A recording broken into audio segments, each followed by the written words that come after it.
Hello बच्चों, कैसे हैं आप लोग। क्लास 6 हिंदी किसले भाग 1 और इसका अध्याय हमारा 6 है, तुम कल्पना करो। आइए इस चैप्टर के सारे अभ्यास के प्रश्नों को हल करते हैं। देखिए, सबसे पहले प्रश्न क्रमांक पहला क्या है। पाठ के आधार पे आप किस प्रकार की कल्पना कीजिएगा, वो हमें बताना है। तो देखिए, यहाँ पे नज़र डालिए। तुम कल्पना करो, ये एक कविता है और इसके लेखक है गोपाल सिंह नेपाली।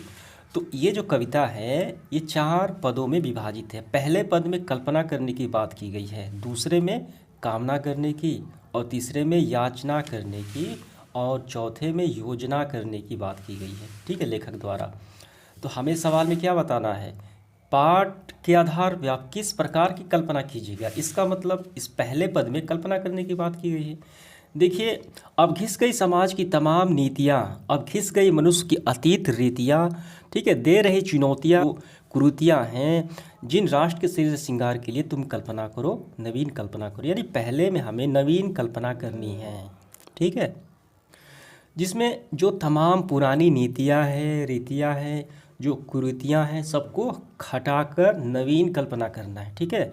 तो ये आपको समझ में आ गया। तो इसका आंसर हम इस तरीके से लिखेंगे। पाठ के आधार पे हम नवीन कल्पना करेंगे, जिसमें पुरानी नीतियों रीतियों जो प्रथाएं रीतियाँ चली आ रही हैं, पुरानी जो कुरीतियाँ हैं वो चली आ रही हैं, ठीक है। जो कुरीतियाँ मतलब बुराइयाँ हैं, रीति रिवाज हैं, हर क्षेत्र में नवीनता लाने की कल्पना करेंगे। तो बस यहीं तक आपको लिख लेना है। ये लाइन मैंने यहाँ पे कामना करने वाले मैंने लिया है, तो वो आपको नहीं लिखना है, बस यहीं तक आपको लिखना है, ठीक है।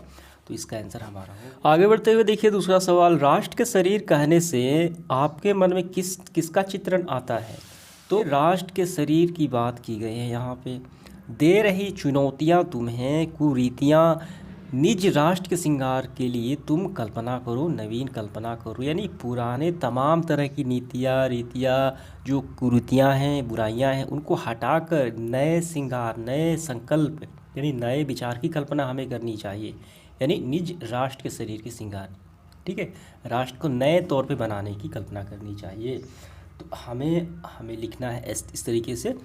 राष्ट्र के शरीर कहने पर हमारे मन में भारत माता का चित्र आता है, वही तो आता है, राष्ट्र का शरीर हो गया, समझ में आ गया। तीसरा सवाल देखिए, चित्तौड़ के प्रताप की कहानी हमें क्या सिखलाती है। तो ये जो है ये तीसरे पद में बात की गई है। यहाँ पे देखिए, स्वदेश की जवानियाँ गई, चित्तौड़ के प्रताप की कहानियाँ गई, आज़ाद देशभक्ति की रवानियाँ गई। तो पहले हमें अतीत के जो वीर हुआ करते थे वो गुलामी की जंजीरों को तोड़कर अपने राष्ट्र का क्या किया, बलिदान दिए स्वतंत्रता के लिए। तो उनको हमें फॉलो करना चाहिए, ठीक है। तो हमें इसका आंसर देखिए ऐसे लिखना है, चित्तौड़ के प्रताप की कहानी हमें सिखलाती है कि हमें व्यवस्था गुलामी कभी नहीं स्वीकारना चाहिए, ठीक है। तो ये हमें इसका आंसर हो गया तीसरे का। अब इसके बाद देखिए चौथा सवाल क्या है हमारा, इस कविता के माध्यम से हमें क्या क्या करने की बात की गई है वो हमें बताना है। तो इन चारों पदों में जो बातें कही गई है वही हमें लिखना है। पहले में कल्पना करने की, यहाँ पे जंजीर को तोड़ने की, दास्ता को न स्वीकारने की, ठीक है। तो इसका आंसर हम इस तरीके से लिखेंगे। प्रस्तुत कविता के माध्यम से हमें नवीन कल्पना करनी है, जो पहले पद में है, जिसमें पुरानी रीतियाँ नीतियाँ कुरीतियाँ हटा नयापन लाना है। इसके साथ राष्ट्र शक्ति को, ठीक है, बढ़ाने, गुलामी को हटाने और जीवन में जन्म मृत्यु का आनंद सुख की योजना करने की बातें सम्मिलित हैं। यानी ये चारों का सम्मिलित हो गया। तो आंसर हमारा हो गया। अब इसके बाद देखिए पांचवा सवाल, नीचे दी गई पंक्तियों को पूरा कीजिए। काफ़ी सिंपल है। जंजीर टूटती कभी न आंसू के धार से, हटती न दास्ता पुकार से गुहार से। तो कौन सी है, देखिए, जंजीर टूटती नहीं आंसू के धार से, हटती न दास्ता पुकार से गुहार से। ये पूरी पंक्तियाँ आपको लिख लेनी है यहाँ से यहाँ तक। तो यही हमारा आंसर हो जाता है, पूरा करना है इसे, ठीक है। अब इसके बाद देखिए पाठ से आगे, हालांकि ये परीक्षा के दृष्टिकोण से नहीं होते, फिर भी आप समझिए इसको, इसका हल करेंगे। पहला है, आकाश को स्वतंत्र क्यों कहा गया है। देखिए, आकाश को स्वतंत्र कहने की बात ये चौथे पद में की गई है। देखिए, आकाश पर किसी का अधिकार नहीं है, ठीक है, वो स्वतंत्र है, अनंत है, ठीक, किसी पर वो विवश नहीं है आकाश। तो हमारा आंसर होगा, आकाश पर किसी का प्रभुत्व अधिकार नहीं है, अनंत है और स्वतंत्र है, ठीक। तो यही हमारा आंसर हो गया। दूसरा सवाल देखिए क्या है, कविता को पढ़ने के बाद आपके मन में कौन सा भाव उत्पन्न होता है। देखिए कविता को पढ़ने के बाद हमारे मन में क्या भाव उत्पन्न होता है। कविता को पढ़ने के पश्चात हमारे मन में नवीन विचार लाने को, जो पहले पंक्ति में बात की गई है, व्यवस्था त्यागने, जो दूसरे पंक्ति में बात की है, गुलामी को नो स्वीकारने, दास्ता को हटाने, व्यवस्था को त्यागने तथा स्वतंत्र होकर जीवन जीने चाहिए, यही भाव उत्पन्न हो रहे हैं। तो ये बातें आपको लिख लेनी है। अगला सवाल देखिए तीसरा, इस पाठ में प्रत्येक पद में एक एक काम करने के लिए कहा गया, यानी चारों पद हैं उनको खोजिए और प्रत्येक संबंध में 5 वाक्य लिखिए। तो इसका आंसर हम ऐसे लिखेंगे, इस कविता के प्रथम पद में हमें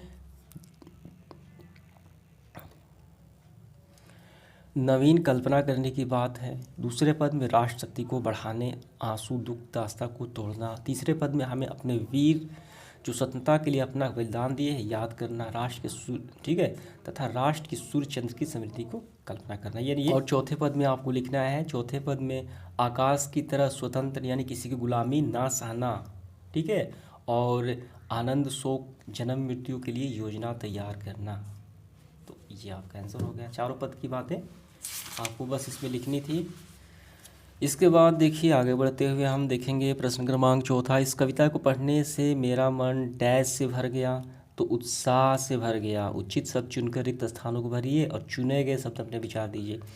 देखिए हमें लिखना है, इस कविता को पढ़ने से मेरा मन उत्साह से भर गया, क्योंकि ये जो कविता है काफ़ी प्रेरणादायक कविता है, जिसमें लेखक ने जो 4 पंक्तियों में काफ़ी प्रेरणादायक बातें कही हैं, ठीक है, जिसमें हमें नवीन विचार को लाने और पुरानी रीतियाँ रूढ़ियों को हटाने की बात की गई है, किसी को दास्ता ना स्वीकारने की बात की गई है, और राष्ट्र निर्माण में अपना सहयोग बलिदान देने की बात की गई है।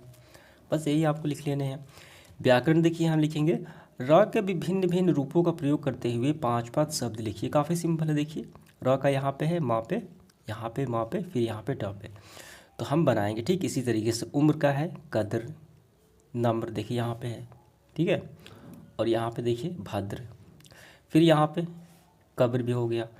कर्म का दर्द देखिए यहाँ पे र का चिन्ह, फर्क मर्द दर्द। ट्रक का ट पे है, ट्रक राष्ट्र ड्रम ड्रम। अब इसके बाद उपसर्ग बनाना है जो किसी वाक्य के पहले जुड़कर अर्थ बदल देता है। देखिए ये पहले जुड़ता है, प्र से प्रहार, प्र से बल प्रबल हो गया, कु लगाएंगे कर्म तो कुकर्म हो गया, कुपुत्र हो गया। उप से देखिए ये पहले वाला उपयोग उपहास, अ से अचल, ठीक है, यहाँ पे आचलन जो ना चलता हो, ठीक है। परि से देखिए परिश्रम, परिवार, परोपकार, पराधीन, स्वदेश, स्वतंत्र, प्रतिदिन, प्रत्येक। अब यहाँ पे उपसर्ग की यहाँ पे परिभाषा दी गई है, ठीक है, जो शुरू में जुड़कर उसका अर्थ बदल देता है, विशेषता लाता है। तो इस तरीके से हमारा सेशन समाप्त हुआ। उम्मीद करता हूँ सभी सवाल समझ में आ गए होंगे आपको। धन्यवाद।